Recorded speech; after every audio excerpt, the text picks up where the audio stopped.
Trafiku rrugor është një problem i cili vazhdon prej vitesh të jetë shqetësues për qytetin e Vlorës. Qytetar vlonjat e cilësojnë si një problem që jo vetëm nuk ka marrë zgjidhje, por shërnduar dhe më shumë. Sipas tyre, ndikimi në shtimin e trafikut rrugor kanë dhënë dhe segmentet e rehabilituara vitet e fundit, të cilat janë ngushtuar në gjerësi, duke bërë që automjetet të mos skalojnë dot. Sipas qytetarëve të Vlorës, një tjetër faktor që ndikon në trafik është dhe mungesa e parkimeve. Drejtuesit e automjeteve i lënë makinat vende pa vend, madje edhe në mes të rrugës pasi nuk ka parkime. Vlonjatët e shohin zgjidhjen pikërisht te shtimi i parkimeve në qytet, por kërkojnë dhe kontrolle më të shpeshta për të gjithë ata që shkelin kodin rrugor. Kish ka vojtur nga trafiku rrugor i automjeteve, shihni si problem? Po patjetër, po ka dhe popull të mathur. Këtu 50% janë të huaj se sa vlonjat. Llogariti dhe makinat e tjera detyrimisht do të ketë trafik. Ka zhvillim i turizmit e ke fjalë. Patjetër. Po cili është problemi? Pse vjen gjithë ky trafik?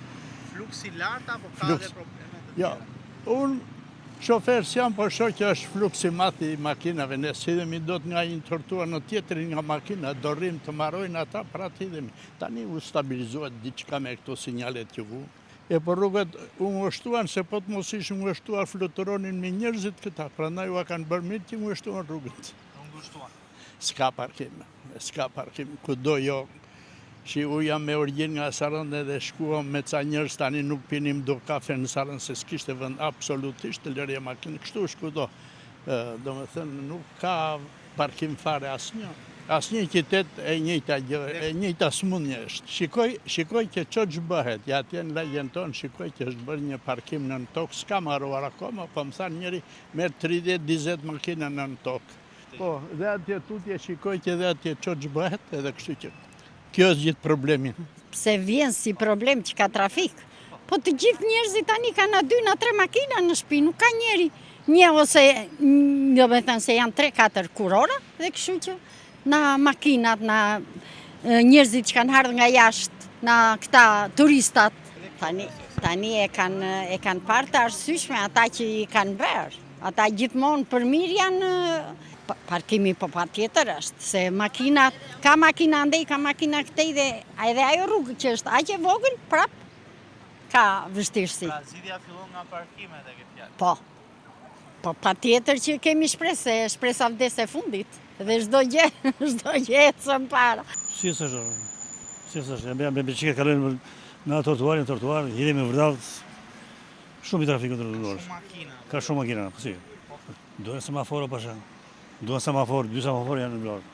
Trafiku është i madh, rrugët janë tash janë cop. Po si orë. Po si orë. Sidomos e ambulanca nuk kalon dot njëherë. Është bërë rruga shumë e keqe. Një ambulancë, një tek këtu, një nuk kalon. Ato edhe bashkia valla, edhe ka punë bashkia. Po edhe mbase shpresimi. Inshallah, zoti i madh. Problemi është nuk mbajnë atë korsinë e tyre. Qartë të them unë dashiti, nuk është problem. Është plazhi, është qytet bregdetar, dhe më kështu është. Vinë gjitha. Nuk ka vend ku të parkojnë makinat, burdrof, shikoj. Ku parkim andej, parkim këtej, nuk ka ndonjë mosbatimi i rregullit, edhe nuk ka vend, nuk ka. Tashi mos rrugët janë për që atëherën dhe gabim. Bulevard po duhet të ishte bërë.